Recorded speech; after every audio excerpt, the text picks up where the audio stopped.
Good day, ladies and gentlemen. I hope you're having an awesome day. So today I'm going to take on the boomerang challenge. This footage I think is the only footage that has actual proof that you can hunt with boomerangs. Let me give you a little bit of a history lesson where I came from with a boomerang. I was hunting with boomerangs from the age of about 12. Never really got very many birds. I mean, I did get one or two here and there, but it wasn't something that I did regularly. I gave it up probably when I was about 16. I stopped hunting with boomerangs, and my average was about one bird a day after hunting. Today I have managed to bring down two birds. A well-known YouTuber called Tim Wells. I think he did a whole thing on boomerangs.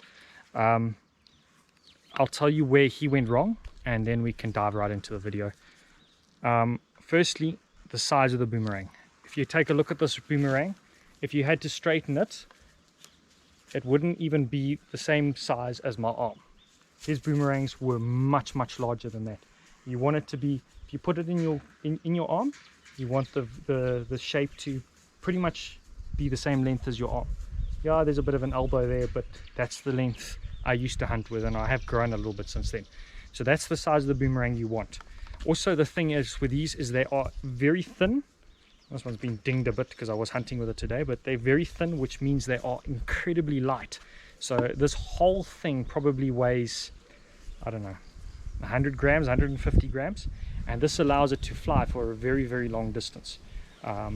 Obviously, we all know how a boomerang works, or hopefully we know how a boomerang works. So if you're a right-handed thrower, which means you're throwing it like that, or like that, depending on how much you want it to circle or how much you want it to lift, what you're looking at is you want the thick side of your boomerang. If you're making your own, this side is thick and this side is thin. And then as that boomerang, you've got it like this side's thick, that side's thin.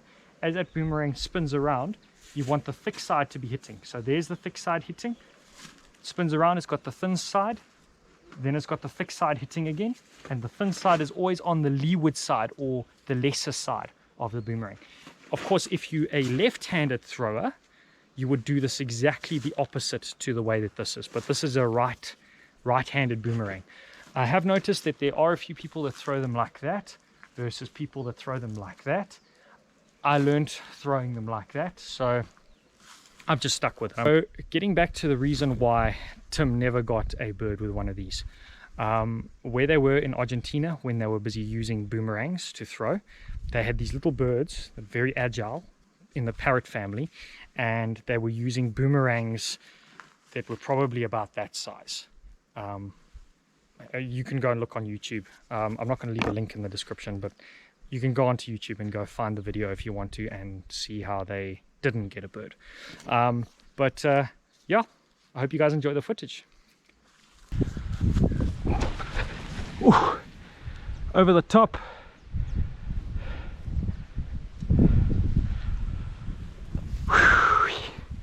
I got close and saw how that boomerang almost got back to me. And that's the beautiful thing about throwing a returning boomerang, as it's only maybe 5 meters away from me.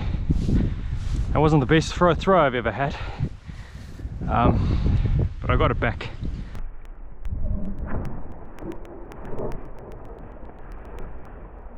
I got a bird. I took one out. I just took a bird out with a GoPro, and the GoPro wasn't going. Got my first kill with a boomerang and my GoPro wasn't going.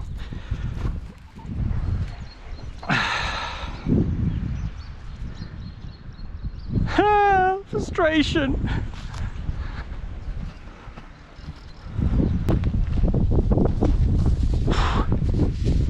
That thing is high and it's coming straight back. It's going to land on the roof. Oh.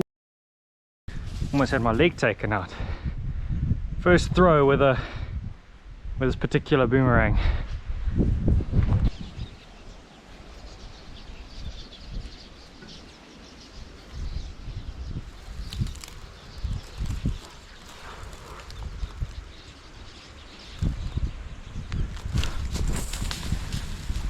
Might have got one.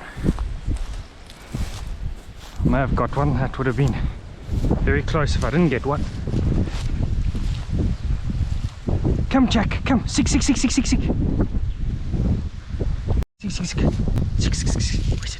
it? Find a bit.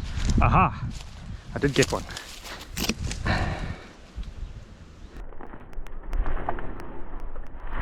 In case you're wondering, that is me throwing two different boomerangs at the same time.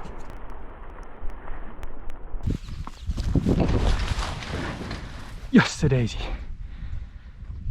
One is much closer. Just over the top. Almost.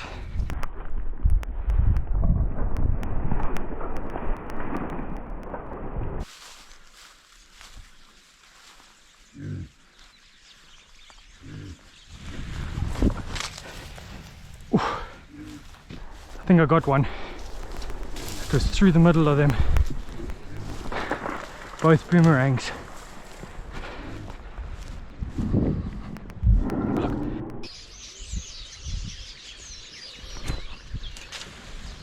Oof, that one was a close one. Now my boomerang stuck. So my original plan was to actually shoot this boomerang down, but when I saw Quelea out in the open like that, I just couldn't resist shooting it. Oof. I got feathers.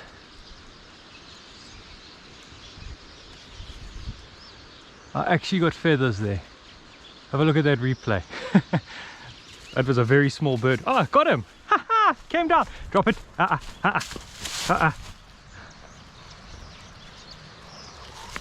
Look at that. I cut a whole bird's leg off with a bow. That is crazy. Bought this bow just to mess around a little bit with. It's really cheap. I bought it from Wish. I can't even pull it to full draw. It doesn't have that capability, but yeah, that was quite a unique little shot there. It's actually the first time I've taken it out to try and shoot something, and yeah, first shot took the bird I was going for, its leg off. Anyway, let's just climb up and go get my boomerang, because that's actually what we're hunting with today. So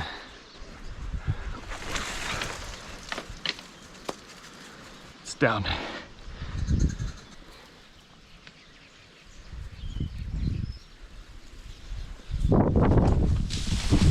Oof. Hit one, but it came back. Clara, come, find a bait. Come, six.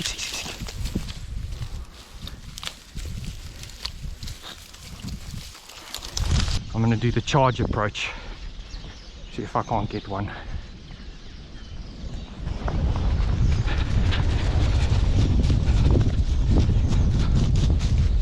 Oh shit.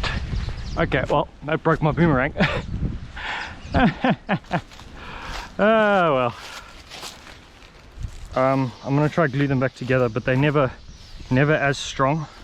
So what I usually would do is I'll cut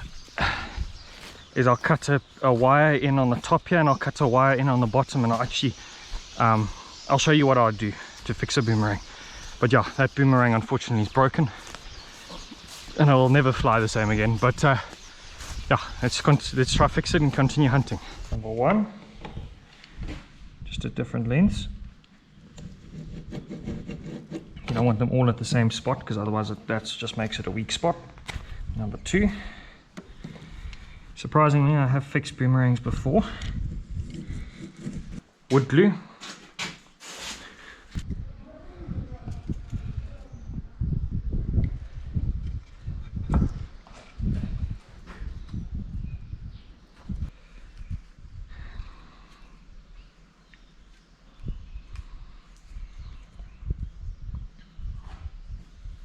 I'll just give it a few hours to harden up, and then we'll be over away. So this next part of the clip is just a tutorial on how to create a boomerang from scratch. I don't know what you guys call this. It's like cardboard, but it's much thicker. I actually don't know what you guys call this stuff. Anyway, that's what I'm getting. What you want to do is you just want to trace, if you have a boomerang, it works. What I like to do is I like to just trace it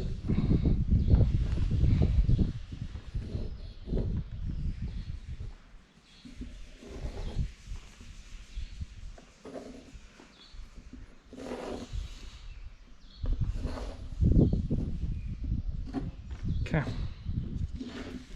Now that you've got the basic shape of it, this is actually the same boomerang was made out of it over here somewhere. You can see how many boomerangs I've already made. But anyway, I've got the basic shape of it. I'm going to go take it through to the jigsaw.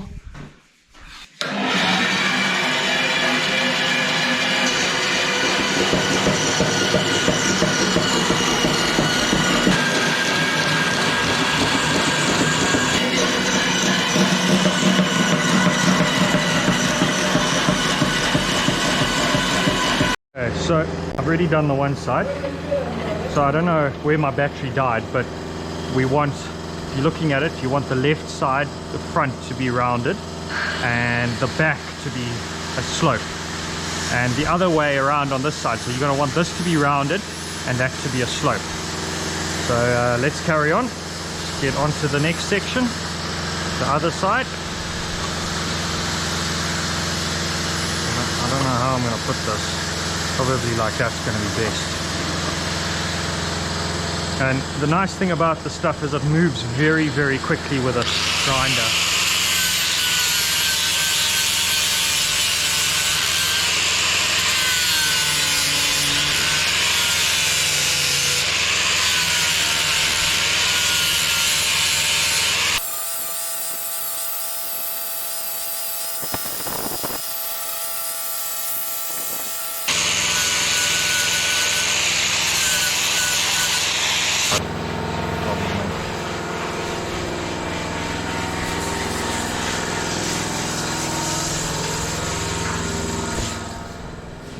This isn't the greatest boomerang I've ever made. So here's the one that I broke earlier. Okay, you can see it's pretty much an exact match.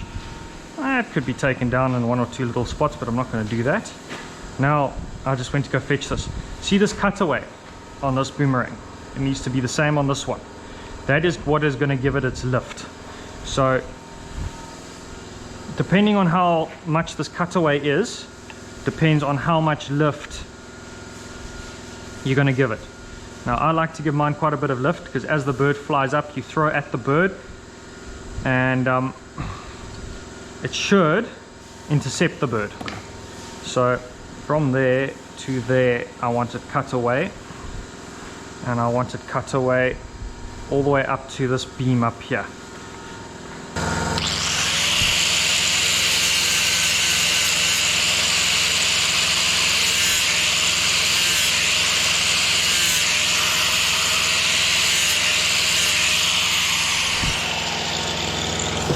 There you have it. That is going to give it its lift. So now what's left is we just need to go ahead and wrap it. I like to wrap it with tape for obvious reasons. It does help strengthen it, and it also, if this falls in the water, it will disintegrate very fast. But if you wrap it in tape, then it's got a plastic layer over the top of it and it won't disintegrate as fast. Okay, so I'm also just going to give this other one a layer, just for obvious reasons, especially where it's broken, just to give it a bit more of that strength. Okay, that's the one. What I like to start with is the edges, because these guys get absolutely hammered every time you throw. They must get a decent layer of tape.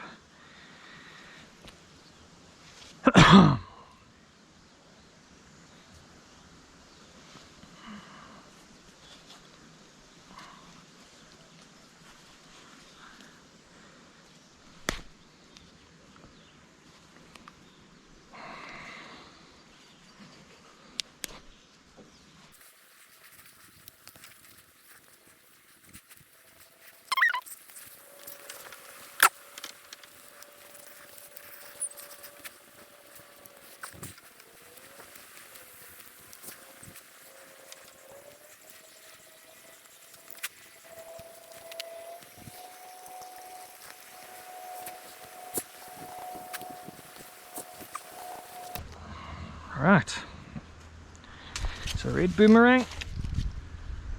Yeah, here's my other one. Alright guys, so that's going to be the end of the video unfortunately, but let me just talk about these quickly. This is 2 birds after a full day's hunting, and I mean they're very damaged. I mean, you can have a look at the bruising here at the back, all of that. I'm not going to fiddle with them, but this one's also bleeding from the front here.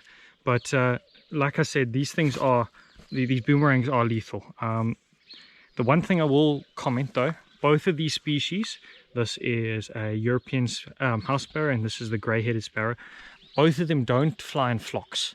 So when there's a flock flying, they actually can get out of the way quite easily, because they're watching their neighbors for those split-second reflexes. But flock birds can't. And when I was growing up, I spent a lot of time throwing into flocks of birds, and it would always be the odd species that I used to get, very seldom the main bird, which is the quail that flies in flocks. So I hope this was tutorial and educational, and I'll see you guys next week. So one less challenge I have to do for next time.